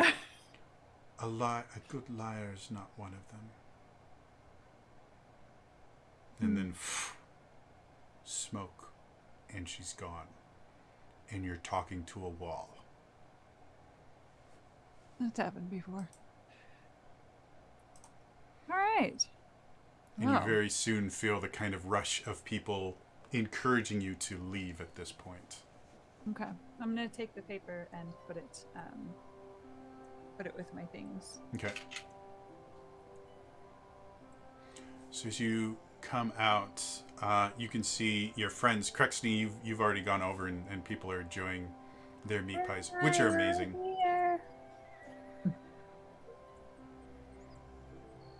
You did save mine, yes?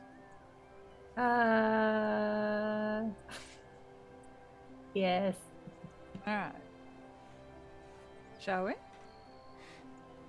So it's a pleasant day. The sun is shining nicely.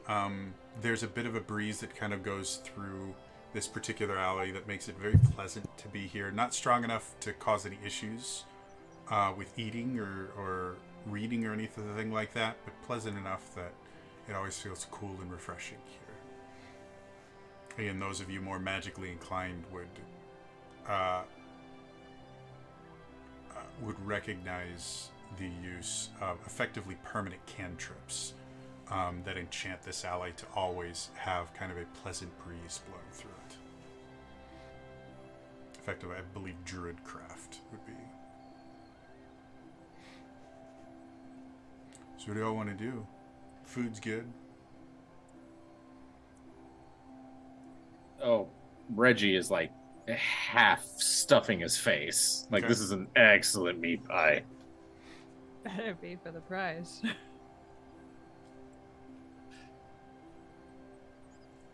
What do the rest of you guys want to do? I think we can either go looking for work or we can go back to the ship.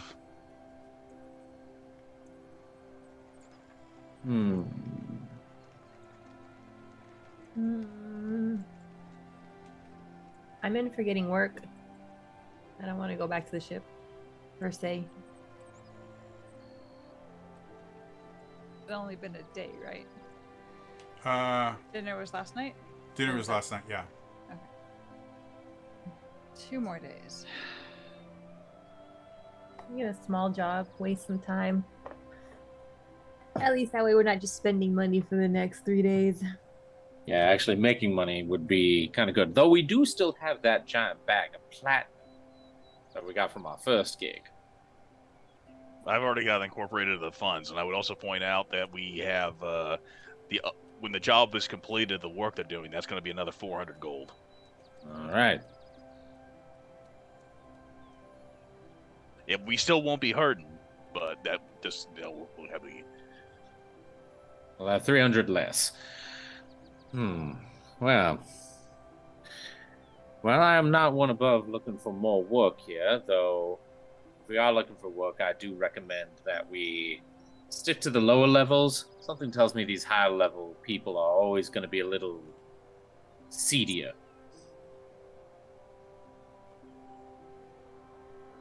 Okay. Is there anything that anyone wants to try to bargain for, and maybe we can get a job out of it? Oh, we could check the job boards. And there has to be somewhere. There has to be somewhere around here. Yeah. Generally, for kind of impromptu work like that, you would head to the Rabble Rouser. Anything else, any other kind of jobs in town is generally done through a contact of some sort, hiring you personally. That effectively any work you get on tier 3 is going to be done through someone specifically hiring you. There aren't any kind of quote unquote job boards or anything on tier 3. That's a tier 1 kind of thing. All right. Well, that seems like a very good place to go. I say we try going there. Okay. So heading Right. back down. Go ahead. On our way down, I was going to stop by the magic shop. We went to having an interest in that British shielding. Okay. The Brutus Shilling is still available for 150 gold.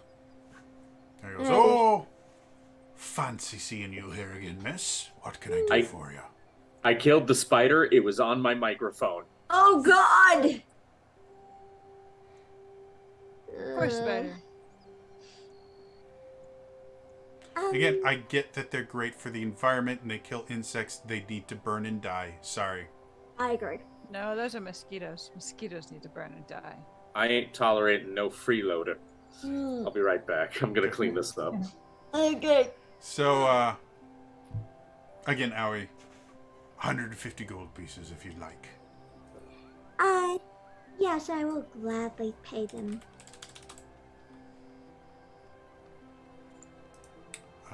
And it does require attunement, FYI. Yes. So yeah, he gives you and he kind of wraps it in this very nice oilcloth to keep it nice and shiny and gives it to you. Thank you very much.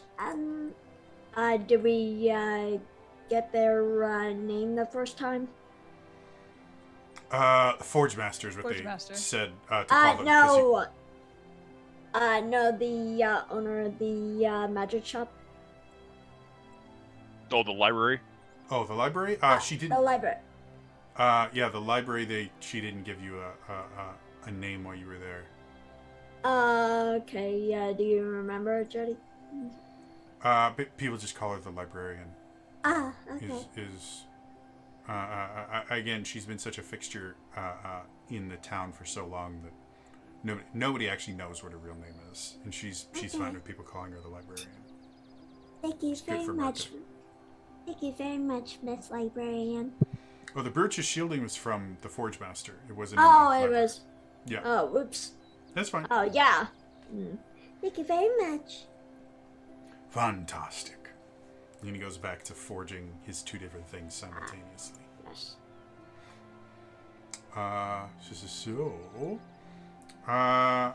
Heading back down to the Rabble Rouser.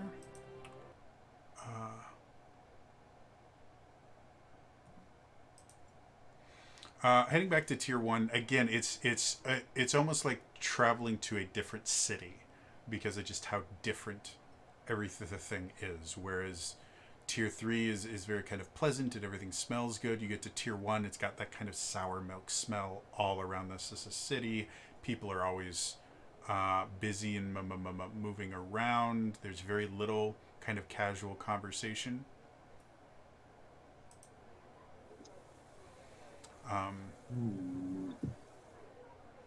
Yeah, when you guys get to the rabble rouser itself, the first thing that kind of catches you off guard is all the doors are closed and boarded up. This Dang it. this doesn't seem right. Are there like other people like in the immediate area just kind of like walking by or something? There's actually quite a few that are kind of staring at it. Obviously, like the way the town is reacting is this is not a normal thing. Excuse me, my good man. Could you tell us how long has it been like this? We just now got here. Oh, I don't know. He's been that way most of the day. I was here in the morning because I clean. Mm-hmm. Like there's a lot of bad stuff that goes on, and you have to clean it up. And I'm the guy that does that.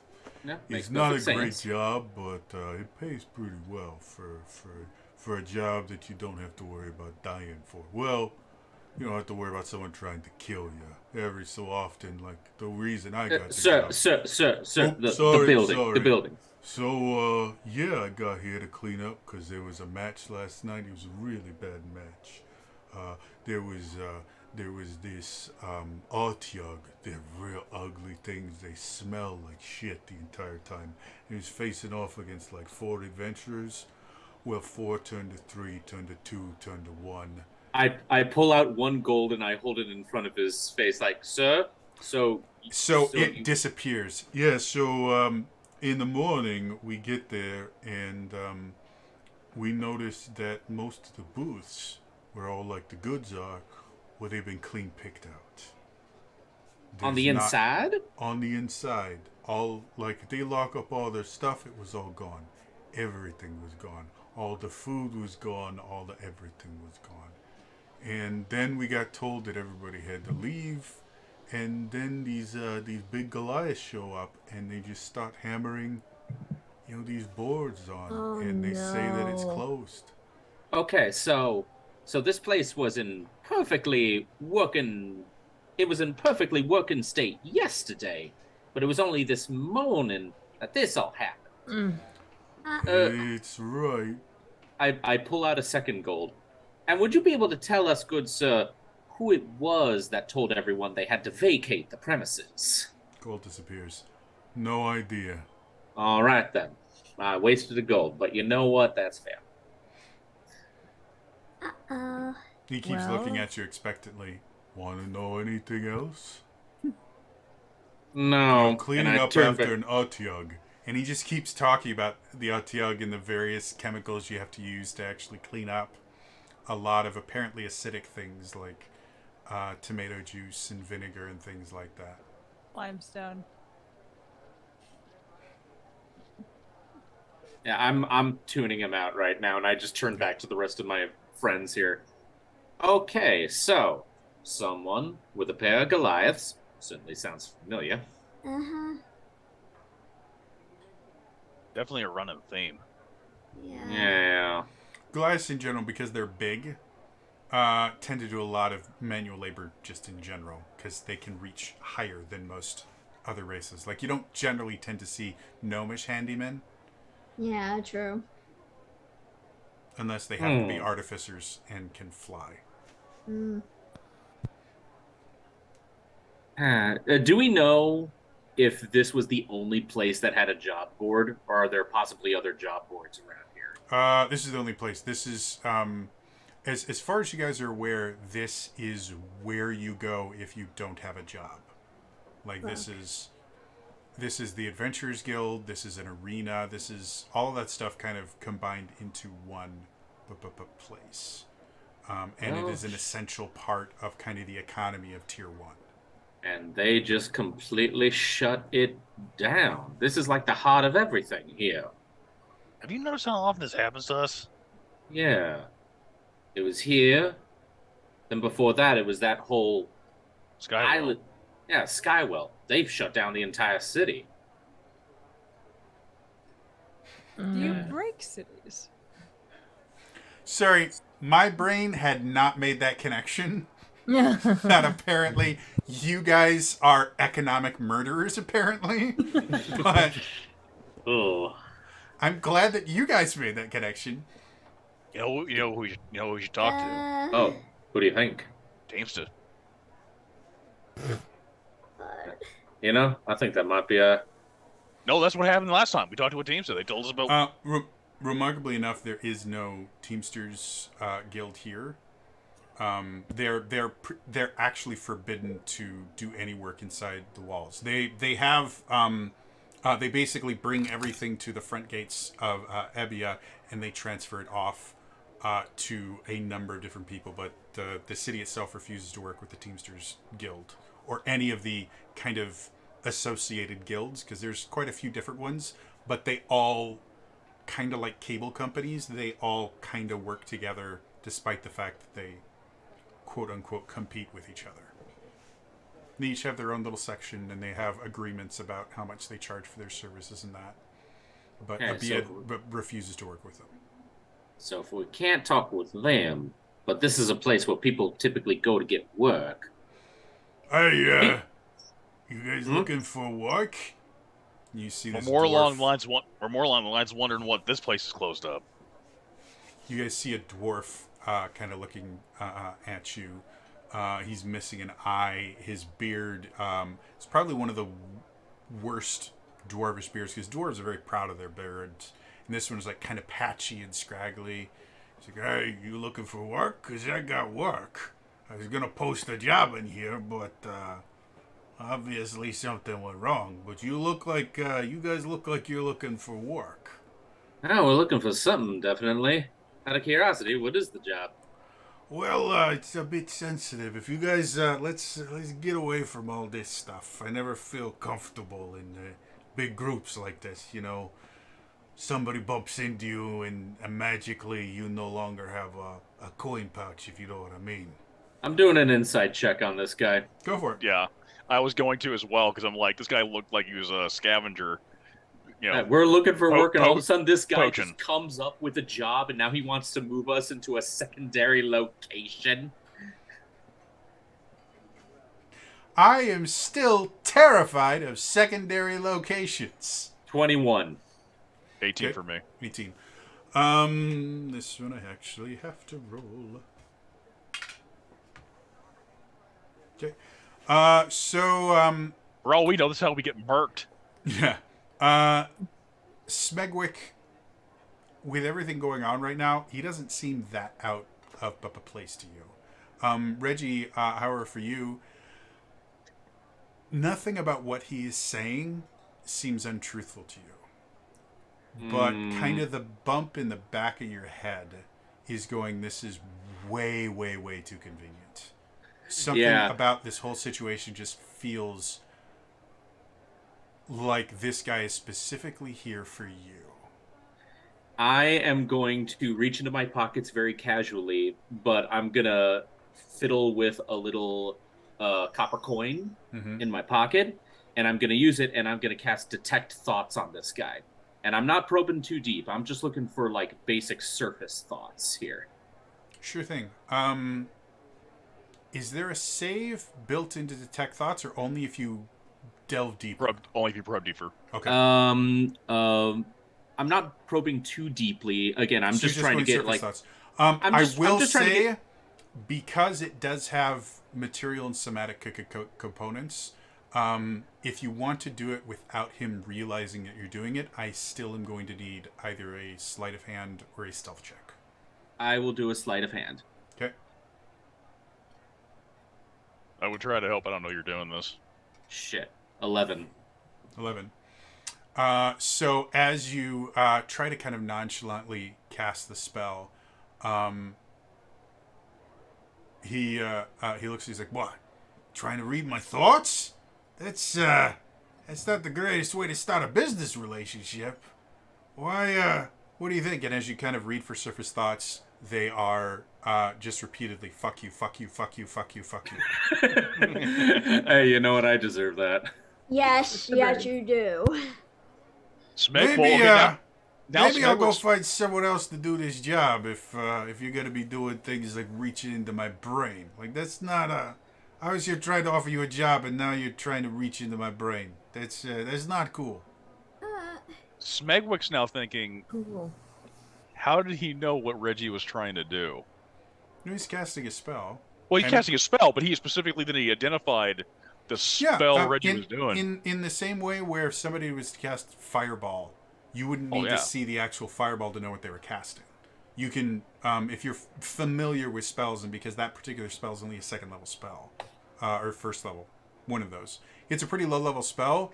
A lot of people are familiar with it. Obviously, this person has some sort of magical training. So, the way that I generally tend to do it is if the spell is on your spell list for a class that you have, you don't even need to be able to cast it. If it's on your spell list, you can recognize someone casting it, because that's how counterspell works. Is you have to recognize them casting a spell and counter it as they're doing it. So, yeah, recognize you would have realized he was casting detect thoughts. But then I also realized he knows detect thoughts because that's the spell he would know. So, Yeah, despite the failure, I'm still giving him like the most sus glare ever. I think I'm gonna go find someone else for this job. You guys, Yeah, are a you little do bit that, too much trouble. And you see him just kind of wander off. Again, as long as he is in your detect thoughts range, you just keep hearing "fuck you, fuck you, fuck you, fuck you," which Yeah. is Yeah. someone in your experience that actually is a technique that's taught to kind of resist someone probing your mind, is just forcibly think about something very overwhelming. Sometimes it's repeating a phrase or a mantra. Sometimes it's a very powerful memory, but it's, Think about think about an earworm. Just over and like, give me a It's- break, give me a break, give me a break. it's That works. effectively occlumency, I think is what it's, or whatever occlumency is reading minds, whatever the anti-occlumency, legitimacy or whatever. Yeah, for Reggie, he just repeatedly plays like orchestral music in his mind. Yeah, he just turns back to the bar and he goes. Yeah, Reggie just turns back to the party and goes like, "Yeah, we're not playing. Yeah, we're not playing around here. I'm not trusting anyone here who just willingly approaches us." Okay. I trust you. Still, this is gonna be an issue. We're only on tier 1, right? Yep. Tier 1 now, yeah. Wait a minute. If someone here has the power to do this, even though it's just tier 1, Oh. I think we need to make a quick trip. I think we need to make a quick trip to tier 2. To do. All right, let's find illegal. If they have a similar setup than this, are they also closed up? The Rabble Rouser is the only thing like this in the city. Oh, it is? Yeah. Oh. As I There's- explained just a little bit ago, everywhere else is Connections. This is the only place that would have like a job board. Because Okay. anywhere else, you are too refined to have a job board. Unless you want to go, unless you know we have some way of investigating what's going on. Well, the only way we can try to do that is for us to try and break into here. Well, no, I mean, there's also, hey, what's that one guy? Benign. Remember the guy he gave us the job about the Cloacus? Oh, Oh. yes. Hmm. That was quite a while ago. Eh. What Well, are, technically several days ago. what technically. is Yeah, everyone's sure. passive perception, real quick? Start with why would you ask that? 12. 12, okay. 13. 13? Arai? You're muted, What? by the way. 13. There we go. Or it might have just been a sound gate. Crexney? 13. 13. Aoi? Perception. Passive perception. 9. 9, okay. So none of you guys really pick up on this until they're basically right on top of you. God damn it. You see effectively the town guard, which in and of itself is kind of hilarious in this town because they really have almost no authority. But they were effectively the people that were investigating the splats of bodies. When you guys came back down to tier 1, and you see one of them comes up to you guys and goes, "Hey, we need to have a conversation with you lot. If you'll all come with me down to the station, we can iron this all out." And you guys would notice all of them have their hands on their weapons. Maybe we asked them what this is in regards to. It's in regards to you coming with me. Are we in trouble? Not if you come with me. Oh. How many men are there exactly, like, surrounding us? About a dozen. Crap. And they're not really surrounding you. They are in front of you, effectively. You guys, there's enough people here that they couldn't really surround you.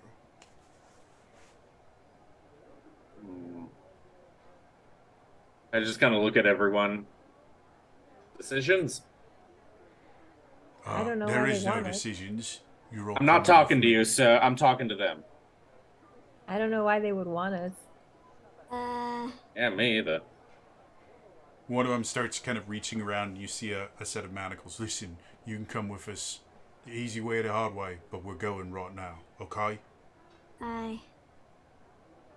Oh my gosh.